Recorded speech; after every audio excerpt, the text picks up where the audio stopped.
Bill of Rights. Introduction to the Constitution.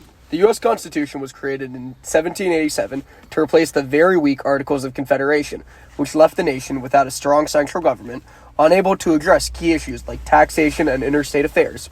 Delegates from 12 states, except Rhode Island, met at the Constitutional Convention in Philadelphia, drafting a new framework of government that established three branches: legislative, executive, and judicial, also including a system of checks and balances. The Constitution also created a system dividing powers between national and state governments. It was officially ratified on June 21, 1788, after battles with states, which ultimately led to the creation of the Bill of Rights. The Bill of Rights was created in response to concerns from the Anti-Federalists, who believed the new federal government had too much power and could threaten individual freedoms. These 10 amendments were specifically designed to focus on the rights and liberties of the people, ensuring protection from government overreach. The main priorities were safeguarding the people's rights to free speech, including freedom of religion, press, and assembly. Creator of the Bill of Rights, aka the first 10 amendments to the U.S. Constitution, was primarily crafted by James Madison, often known as the father of the Bill of Rights. Madison initially opposed the need for a Bill of Rights, believing the Constitution already limited government power. However, to address the concerns of the Anti-Federalists who feared centralized authority, he changed his stance to secure support for the Constitution's ratification. Madison introduced 19 amendments to Congress in 1789, 10 of which were ratified in 1791. His careful balancing of government power and personal freedoms laid the foundation for protecting civil liberties in the United States. The First Amendment is the foundation of American democracy, protecting our 5 fundamental freedoms: the freedom of speech, religion, press, assembly, and the right to petition the government. It ensures that individuals can express their opinions, practice any faith, publish ideas without censorship, gather peacefully, and advocate for changes to laws or policies. These rights empower citizens to hold the government accountable and foster a society where diverse ideas can thrive.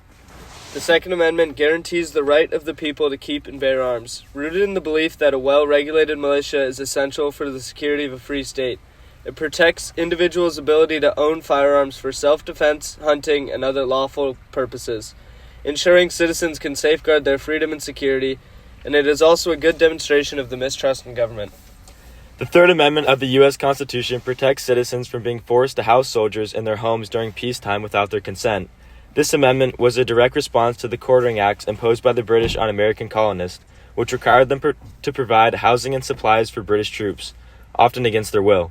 This amendment remains a symbol of the balance between military authority and civilian rights, reflecting the founders' commitment to personal liberty and limited government power. The Fourth Amendment protects the citizens of the United States from unreasonable searches and seizures by the government, protecting personal privacy and property. It requires authorities to have a warrant supported by probable cause before conducting searches or seizures of items. This amendment ensures that individuals are secure in their homes, belongings, and personal information.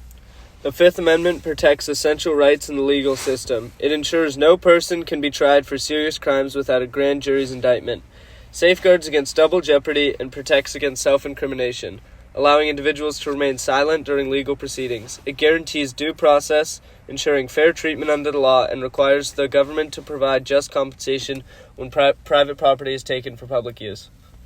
The Sixth Amendment guarantees essential rights for individuals accused of crimes, ensuring fairness in the judicial process.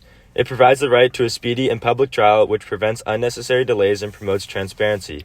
It also requires an impartial jury, ensuring that verdicts are based on evidence and not bias. This amendment also grants accused the right to be informed of the charges, confront witnesses, and compel witnesses to testify in their favor, which are critical for building a defense. Lastly, it ensures the right to legal counsel, even if the accused cannot afford an attorney. These protections are vital for upholding justice, preventing government abuses, and maintaining public confidence in the fairness of the legal system. The Seventh Amendment protects the right to jury trial in civil cases, ensuring that disputes are decided by a group of unbiased citizens rather than one judge alone. It preserves the tradition of jury trials as a key part of justice and prevents courts from overturning a jury's factual findings. This amendment reinforces fairness and public participation in the legal system.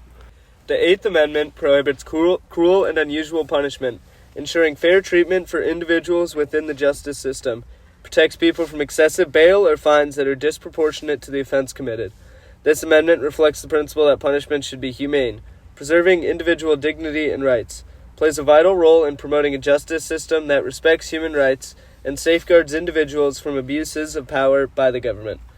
The Ninth Amendment says that just because certain rights are listed in the Constitution doesn't mean those rights are the only rights people have. It's like a reminder to the government saying that they can't infringe on freedoms simply because they aren't explicitly mentioned in the Constitution. The 10th Amendment states that any powers not specifically granted to the federal government in the Constitution are reserved for the states or the people. It emphasizes the principle of federalism, ensuring that the federal government does not overstep its constitutional bounds, and the states and individuals retain all powers not explicitly mentioned in the Constitution. This amendment limits federal powers and protects state rights and personal freedoms.